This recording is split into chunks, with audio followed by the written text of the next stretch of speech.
stick around, come through and dig the sound of the fly brown 6060 cycle. Who throws hits around, bound to go through flat. Welcome to another exciting episode of Wine Down with Kev. Thank you to each and every one of you for taking time out of your busy day, whether you're joining us live on live stream, if you're watching this live on Facebook, Instagram, YouTube, wherever you're catching us at, thank you. Even if you're watching it at a later date or listening to it on your favorite podcast platform, thank you. Thank you to all of you who have already clicked the subscribe and notification button so you can be notified when the great content like this becomes available on all platinums. You are appreciated. We cannot do it without you. Thank you to my sponsors that you'll see flashing on the screen behind me. For all things social media, right there, talk to Carol Media. You want to up your digital game? Talk to Carol Media. Carol Media, they've helped me get viewed over 2 million times the last 2 years on social media. They can do the exact same thing for you. My next sponsor I'd like to thank, Canopy Connect. If you're looking to up your digital game, if you want more data to make better decisions, if you want to make the process of your customers and prospects getting insurance easier, talk to Canopy Connect. They've made the process so much easier than it was many moons ago when I started in this business. Lastly, thank Wintrust Financial, my banking partner in all my business ventures. Can't do it without a good banking partner.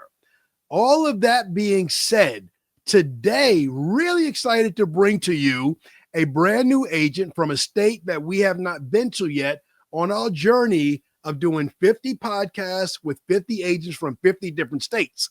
Today, we are going to the great state of Massachusetts, where we're going to podcast with an agent of less than 5 years.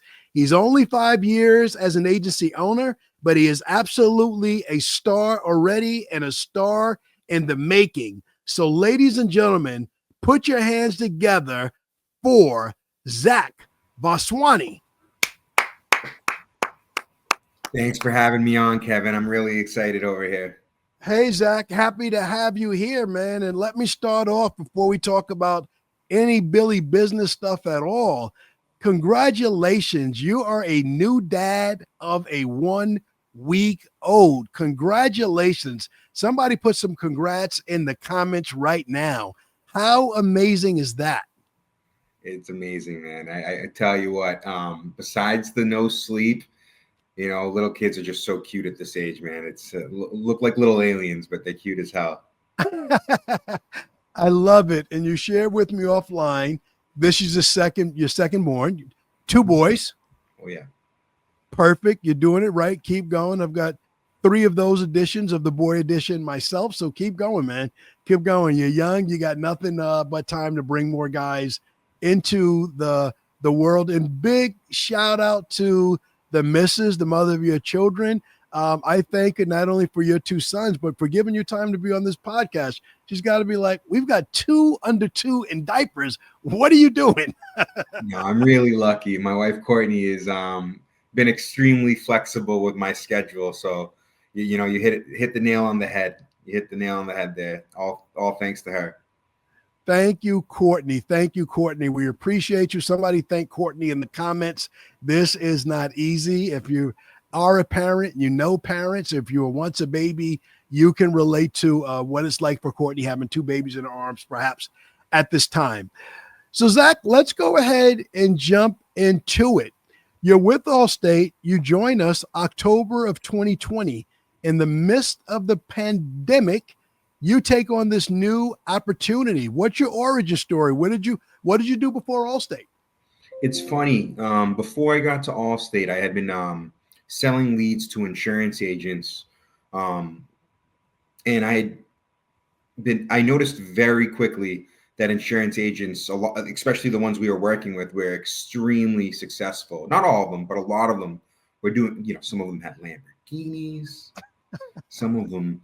The stories were crazier and crazy by the day. So very quickly, I decided that I wanted to be an insurance agent. So I started planning, and it took about 5 years for me to, you know, finally get the nerve and the money to do it. But Yeah, that's where we started from.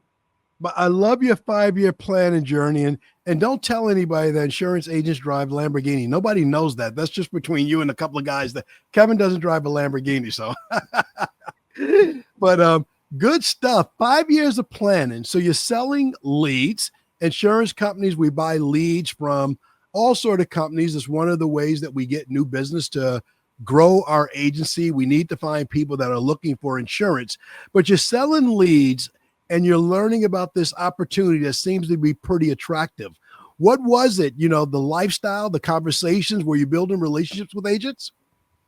I was building great relationships with agents, and I got to see how some of them started and grew. Some of them, I remember year 1, they're a new agent. Year 2, they have a new car. Year 3, they have a home. Year 4, they have a child. And not only that, I had been bogged down with working with different vice president of sales after another. I'd worked for a few companies, and I realized that, the pressure from dealing with these large corporations can be a little bit frustrating, and you didn't always have the best managers. Sometimes you did, but they'd be gone in a short period of time. And I didn't like the mental toll that was taken on me. And I thought, I can deal with anything, but I'd rather not deal with a crappy boss, if that makes sense. It makes tremendous sense. I've heard it said, react to this statement that I've heard. I've heard it said that people don't quit jobs, they quit bad leaders. What are your thoughts on that? Right on the head. Right on the head. I mean, I wanted to leave from day one and start my own thing. But what really would push me was really bad experiences with certain managers. And it got me closer and closer to the door. And while I had great managers at the company that I worked for, there was always rotation, new people, and some of them were great. Is just those bad ones just pushed me further towards my dream. So I at least appreciated that part of that. And I still work with that company until this day. I use them as my primary lead provider. So it's not like it's a great company. It's just managers are managers. You know how that goes. I know it is. We'll leave the company nameless, but along this line, if there's somebody listening to this podcast right now and they're stuck with a bad boss, would you encourage them to take the leap of faith and the planning that you did to get to this side to enjoy this opportunity? Without a doubt, but really at the end of the day, it comes down to this: like, you have to plan. I see people, they just say, "Hey, I'm going to wing it." Like I was pretty calculated with what I did. You have to know the risk. You have to know how much you have to spend. You can't just expect to open up the door and with the inflated costs that are here. But if you have a dream, plan it and move forward with it. I think anything can be successful with the proper planning. I love it. And I like that you shared the 5-year planning journey. You got here a lot faster than I did. I came into insurance in a supportive role as a life underwriter trainee. I think I was here for 3 months before I went to my first sales meeting, and I knew I was on the wrong side of the tracks. But it took several promotions and several different jobs where I could figure out, how can I get to that seat? I needed to get to that seat. And after a short 20-year period and a lot of planning, I wound up here. So kudos to you in shortening the journey. How's it working for you? What do you love about being an Allstate agent 5 years in? Well, the best part about being an agent is when you get to fulfill the promise, right? That time, I mean, it's terrible when a claim happens, but it's awesome when you have a smooth claim go through. Someone calls you during a time of need, you help get them paid out, and they thank you for it. Either that, or when you save someone a ton of money and get them better coverage. That's also a great feeling. Yeah. You gave me two things, and as you said it, you looked, because you were thinking something very specific. What's that one claim that you thought about just now that you really felt good about helping somebody, that you knew that you had sold them the right coverage, the right limits? What was that situation that came to mind? We had a customer with a beautiful house, and we'd exchanged cell phones because we had some similar interests, and we text here and there. And there's a huge storm that had come through our area, and it basically shut down his electricity, and his water pump stopped working. Okay. So same with me, my electricity was gone. He gives me a call on my cell phone. You know, my house is completely black. I've got my laptop up in a hot spot, and I'm talking to him, and he's got a finished basement. It's just full of water. And we had talked about how flooding's not covered, and you have to get water back up, especially if you have a finished basement. It's the way to go. Sure enough, 2 months later, you know, claim happens. He calls me, and during that storm, and it's in the middle of the night. I run the claim with my wife and our baby on the couch, and you know what? By the next morning, by like 9 a.m., I kid you not, I'm in the office and he's like, I already got paid. That's a hero story. That's a hero story. That's what people want to know. You know, both you and the customer are the hero in that story. You recommended the right coverage. He listened to your advice. He didn't fight you. You know, Zach, there's going to be another $100. I don't want to spend it. He listened to you. We paid for the claim. We got all that water cleaned up. Water is a nasty, nasty peril. It will ruin your finished basement. So thank God for you doing the right thing. Hey, DJ, what's up? I'm in the middle of recording the podcast. I know, man. No, yeah. So, this guy, you know, we want to talk about something different. He's trying to get his website and his Google My Business page going. Yeah, I know. Well, you know, everybody knows you helped me to get to the 2 Comma Club, but and be seen by a couple of million people. But this person wants to do something different. They're trying to run ads to their book of business, their model line campaigns and stuff like that. I know, Kev. Oh man, well, DJ, talk to the people, man, so I can get back to the podcast. How can you help? Yeah, man. So listen, I can help you by running monoline ads to your auto, your home, as well as optimizing your website, your Google business profile, and your social media outlets. We can do the exact same thing we've done for Kevin over the years and get you in front of millions of sets of eyeballs to help you grow your business. Contact Carroll Media today. Kev, let them know. DJ, I appreciate you jumping in the podcast. Hit up Carroll Media. DJ, I gotta go. I gotta get back to the podcast. I know. And you told the flip side of the story, the joy of saving people money. What is that feeling like when someone doesn't realize how much money they can save by switching to do business with you? Oh man, it's incredible. We had a guy recently, 3 cars, young driver, had an accident very far from our agency, believe it or not. We got him through a web lead. And unfortunately, the man had just lost his job. And, you know, he's been in the industry for years. He's a hard worker, has a family. And his current company, I'm going to leave them nameless. He was paying $12,000 a year for the 3 vehicles. Okay. We came in at about $5,000. I won't even get into the home savings, but we also upped his limits at a time where he's most vulnerable. So he was able to save, you know, what is that, $7,000, up his limits from 100, 300 to $250,000, $500,000. And, you know, that's a huge savings, especially when you've lost your job. That 7,000 goes really far. You know, that 7,000 is a beautiful thing. And Zach, I'm going to ask you to walk it back for the non-insurance listener to the podcast. Simplify it for me. Break it down and explain what those liability limits that you mentioned, the 100, 300 to 250, 500. What does that mean, and why is it important for him and for many people to have those higher limits? Yeah. So this man, he if he would have hurt somebody in a car accident, he was covered for $100,000 per person, $300,000 per accident. And we all know that the cost of everything is extremely inflated right now. So if he maybe rear-ended someone and they were pregnant and they were completely fine, the diagnostics tests at the hospital might equal out to $100,000 just there alone, right? If nothing goes wrong. Yeah. So you know, typically that's decent coverage, but for someone with a home, multiple cars, I'm sure some money saved up in retirement, you want to make sure that you're properly covered so people can't go over and attack what you have in the bank, especially if you're out of work. It's a real area of opportunity for someone who's looking to make a quick buck, is to go after someone with assets. So we were able to increase that there. Absolutely. You nailed it. Lawsuits and lottery. People want to get rich. They just don't want to necessarily do the hard work. But if you can sue someone with the assets, it's a fast path to getting a few dollars. Great job explaining that. Great job offering it. Zach, do me a favor. Invite us to Westwood, Massachusetts. I've been to Mass many times. Big sports fan. I live in New York, so Mass is nowhere. It's around the corner from me.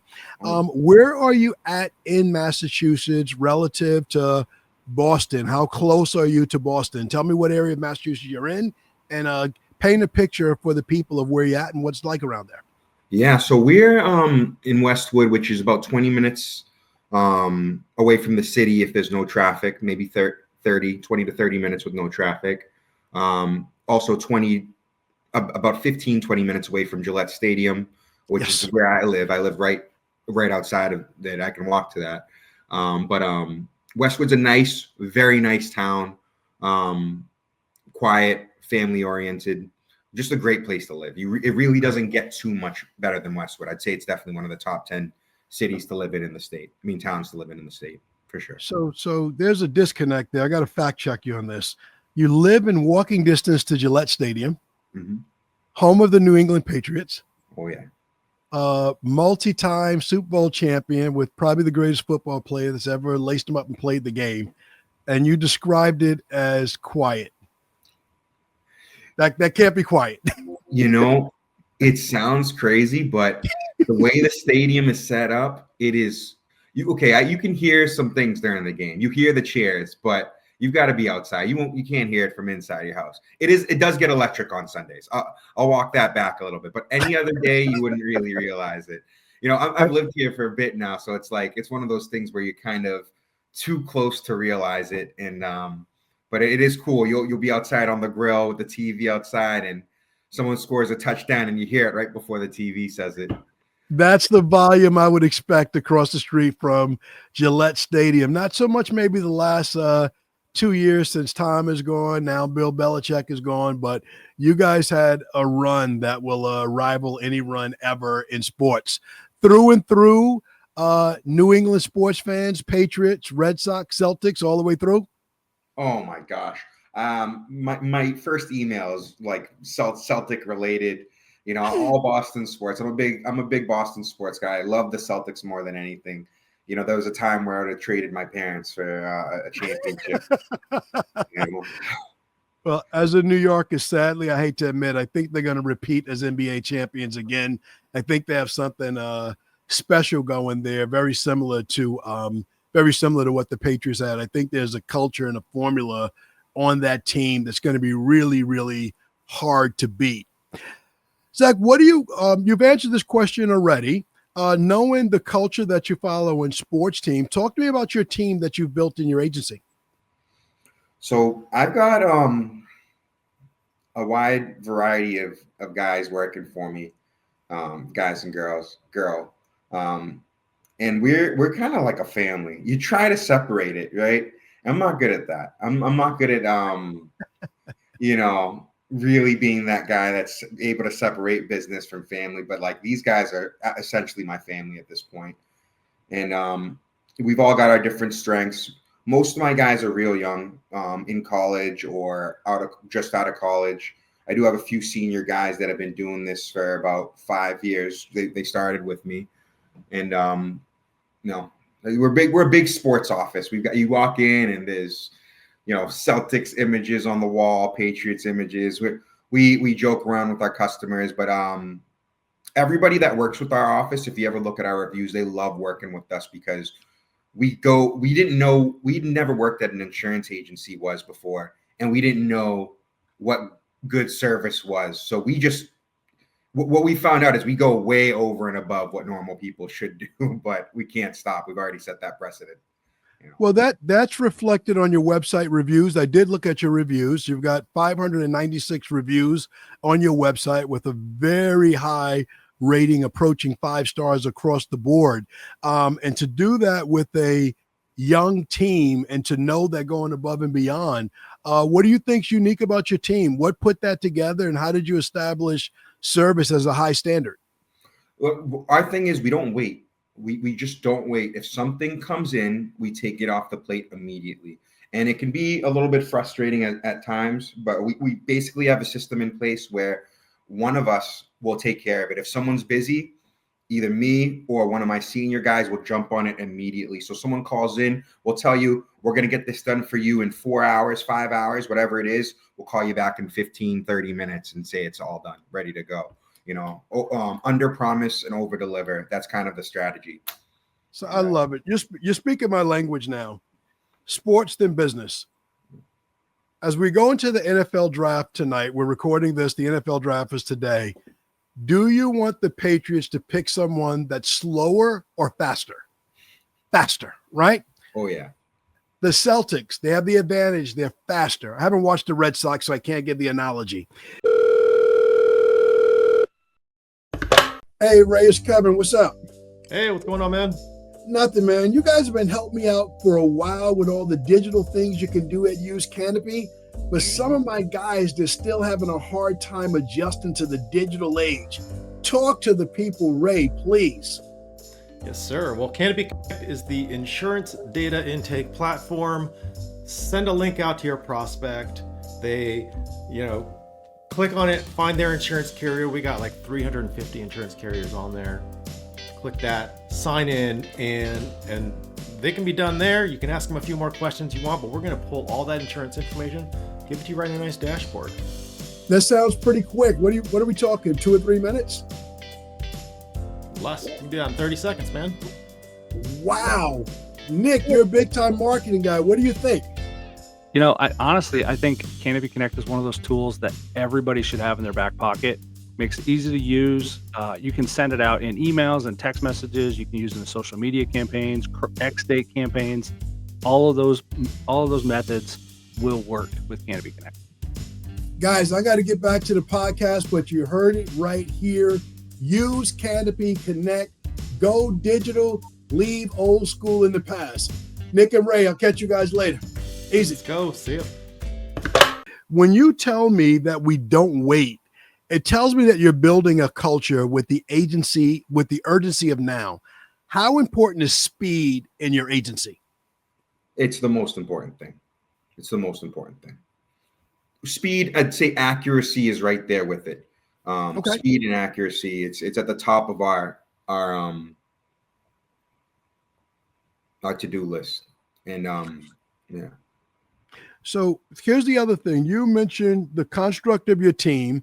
You mentioned existing college students, fresh out of college, and a vet sprinkled in here or there.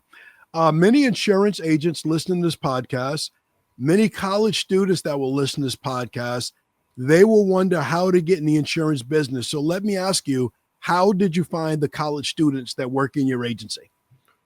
So one of them, I actually did do Brazilian jiu-jitsu with. He was just a really hard worker. I noticed he would do it a ridiculous amount of times. Like I go in myself 4 or 5 times a week, sometimes more. He would go like 2 or 3 times a day while a student in college.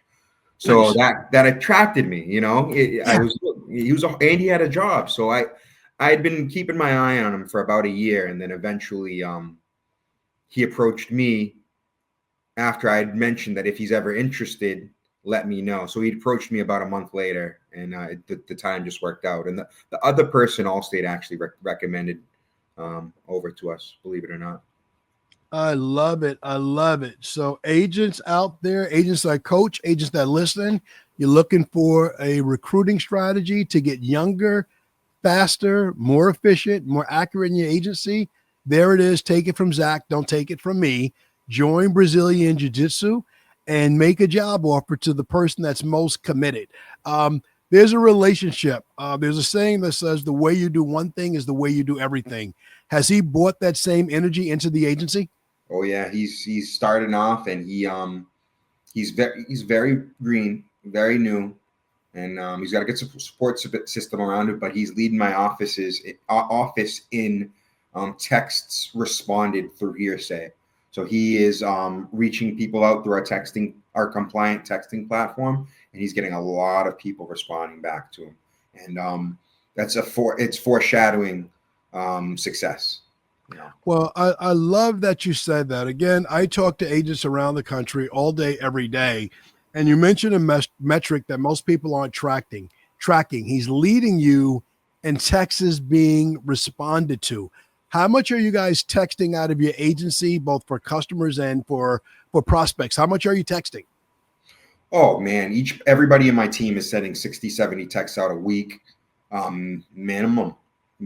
And most of those go out to new business, but we also use texting for people that are behind on bills. If we need to get an odometer reading to save them some money on their renewal, we'll text them, email them, call them, whatever we got to do, bark, You are.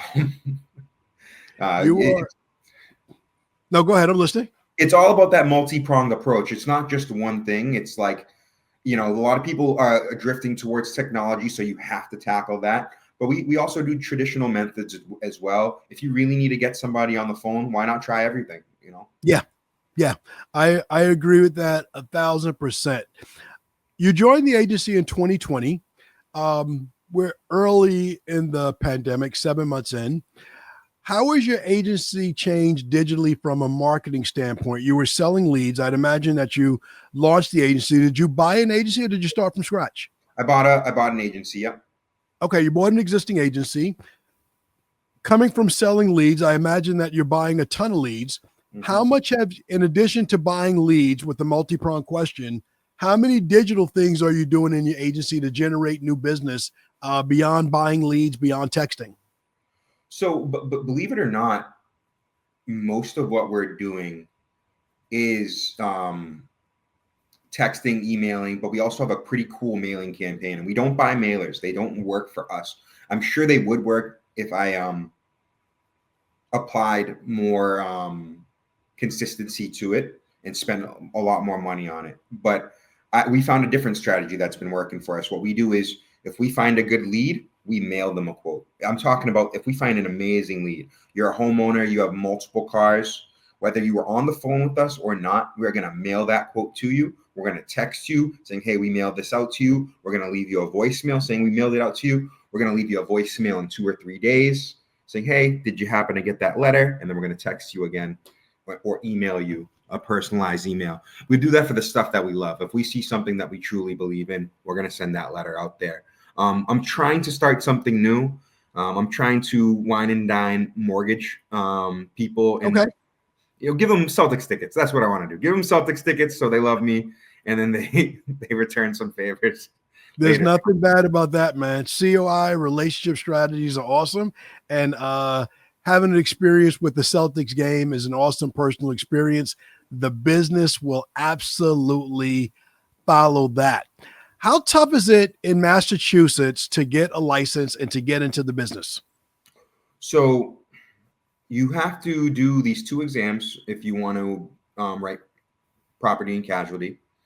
They're about 100 questions each. You have to do a 40-hour course, 2 40-hour courses, and that gives you the ability to write home and auto and commercial. I love it. Is that an expensive personal investment someone has to make? Are we talking thousands of dollars, a couple $100? $200. $200, Sounds easy. What kind are you hiring now, and what kind of people are you looking to add to your team? I am going to wait a couple more months before I start hiring again. Just because we hired to those 2 new people. We are going to continue to look for people that are hungry, motivated to work, though. I've already actually met some more people in my Brazilian jiu-jitsu class that have actually asked about employment. And so we do have a little bit of a pipeline, which is nice. But once these other 2 are fully ramped up, I'm going to look at bringing on someone new. Well, I love the fact that you're recruiting and building your staffing pipeline while you're not hiring per se. Let's talk about Massachusetts. Interesting state for weather. Interesting state, one of the first states in the union, one of the original 13 states. A lot of older homes in Massachusetts.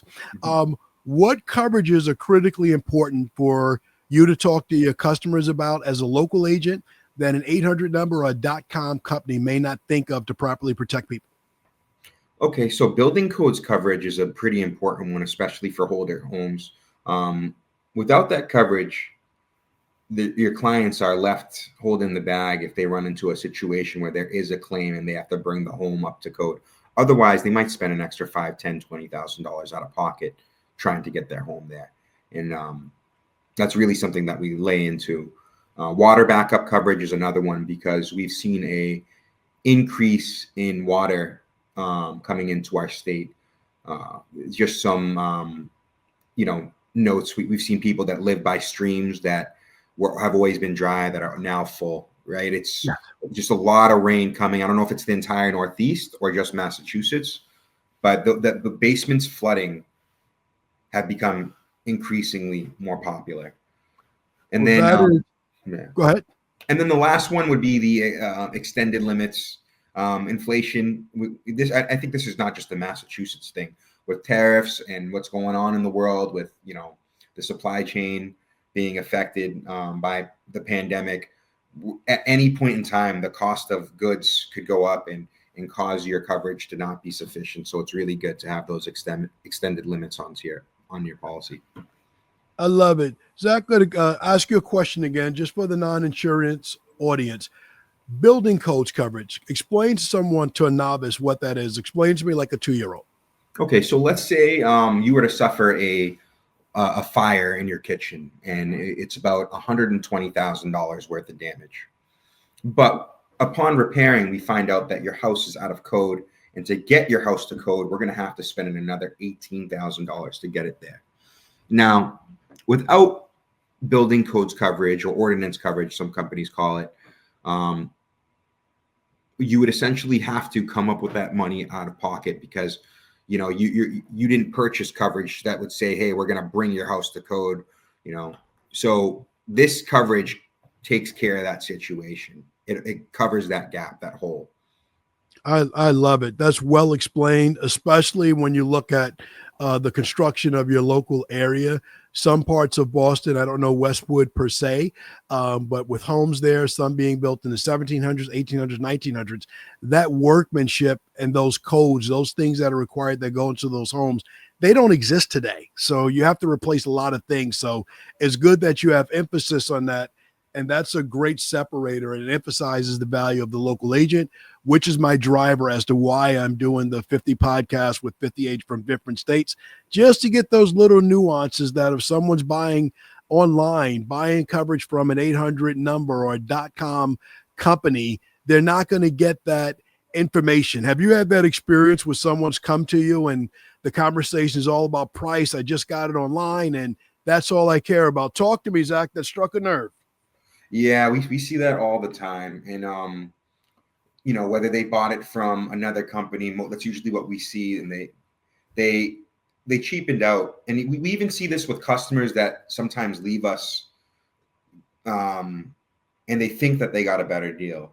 Yeah. So what we do, depending on which company they go to, we know which ones are more reliable and which ones aren't. We'll ask them to send us a copy of the new policy. And I found so many cases, especially on the car insurance side, where one, they're decreasing their property damage coverage from 100,000 to 5,000. We've seen them add PIP deductibles, glass deductibles, remove collision.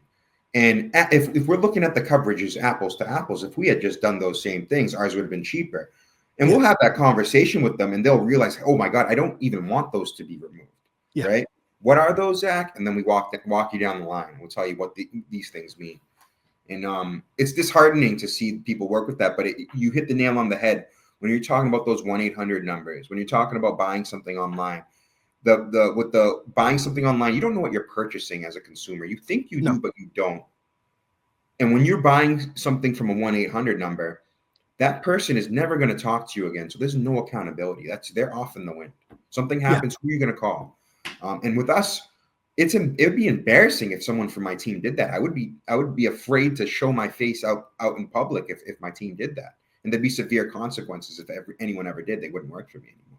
So that's the thing about, like you said, working with a local agent. It prevents those things from happening because most people are of sound character, and that would never happen with an Allstate agent.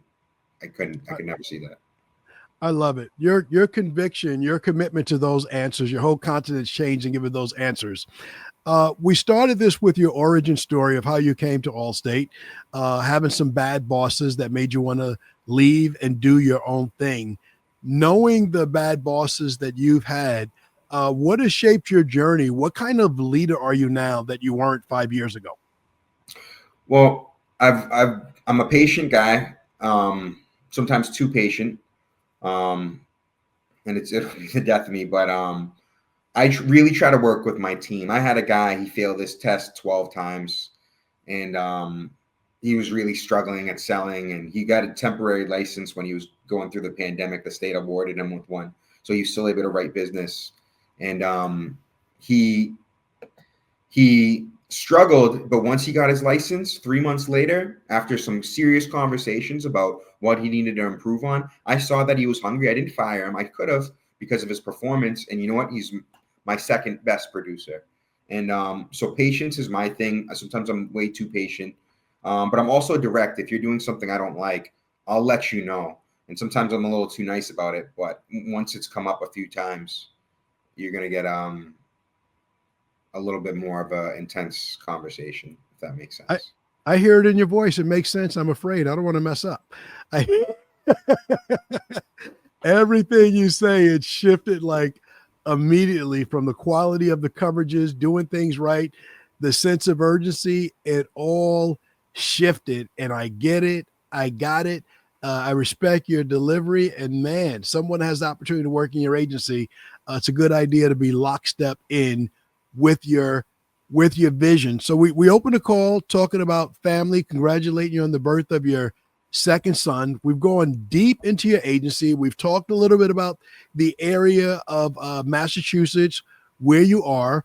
What does a typical day look like for you now? This last week with the birth of the new baby, what does that look like? Work time, family time, jiu-jitsu time. What does that time look like for you now?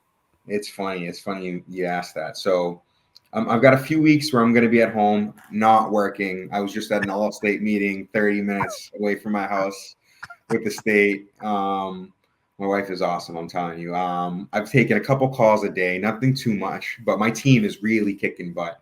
I couldn't ask for a better squad. They're rallying behind me, which is really helping, and they're trying to tackle those big problems when they come in. And my jiu-jitsu coach, it's so funny, man. I got this guy, his name's Brett, and I couldn't ask for a better guy. He's almost like family at this point. And the thing that I like about him is how he pushes my buttons. He knows I just had a baby, and he shoots me a text like, I haven't seen you in the gym in a few days. And literally, the baby came last Friday. I was in the hospital last Thursday, and he texted me that. And you know what? The very next day, Wednesday, I was at the gym. And, to my wife's chagrin, I snuck out at noon yesterday and did a quick class. I love it. I love it. That's the role of a coach, to get the best out of you and not to let you, all the weight that I have here is from going through carrying with my wife. My wife is fine. I'm still carrying the baby weight 21 years later.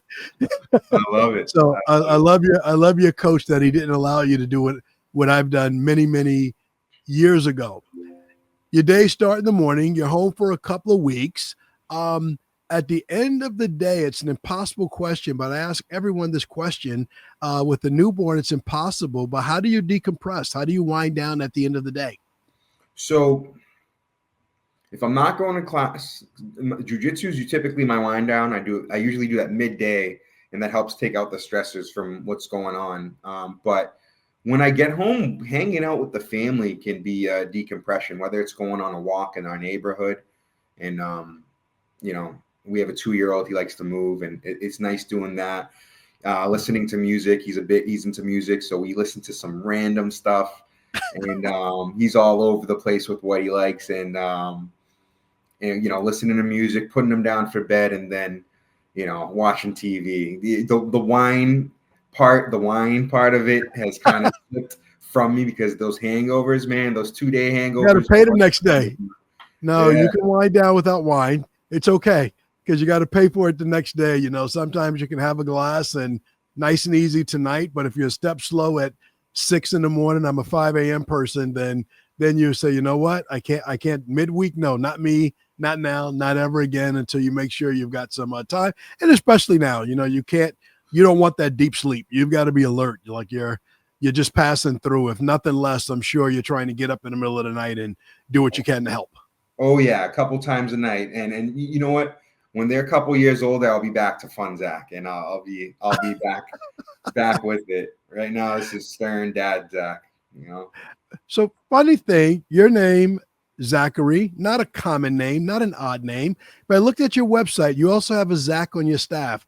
How does that happen? What are the chances of that needle in a haystack happening twice in the same agency? So that Zach was referred to me by someone that used to work for me at my last company, which was that lead company, someone that was really funny, that I really enjoyed, and we had a really good relationship. He referred someone over to me that was a teacher, and I love the other Zach right away. I can't fire this guy. It gets confusing. Customers call in, they're like, Zach, which Zach am I talking to? And I absolutely love it. It's like you said, there's not that many Zachs, and now people call in, and it's just like a point of conversation at minimum. But honestly, he's like a secondary me. I love it. I would hate to not have him on my team. He's that awesome. Gives you another Zach to blame if something goes wrong. Oh yeah, which Zach was it? No. I love it.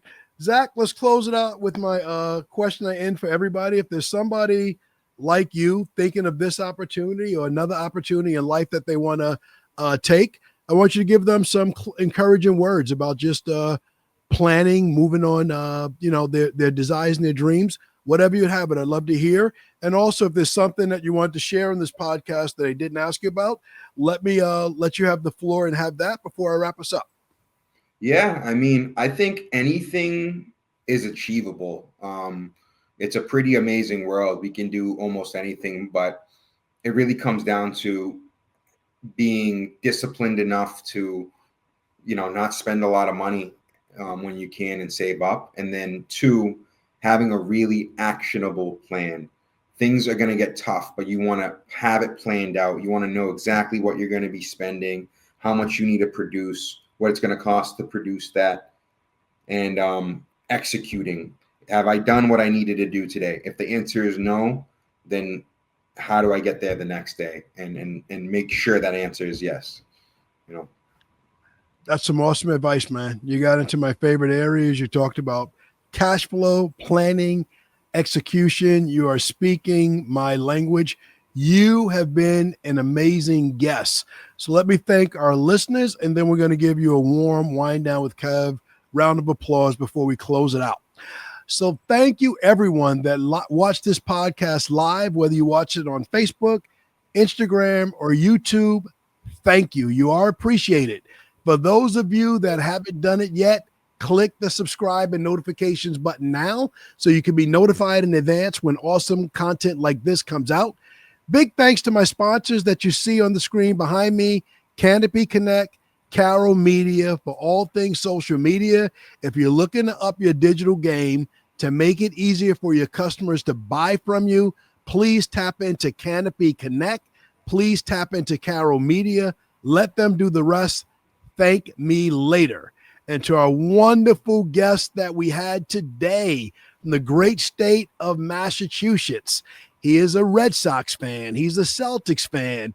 And he lives across the street from the quiet Gillette Stadium, where the New England Patriots have been probably the best team in football in many of the last 20 years. Ladies and gentlemen, put your warm Wine Down with Kev hands together and give thanks to Zach Vaswani. Thank you, Kevin. I really appreciate you having me.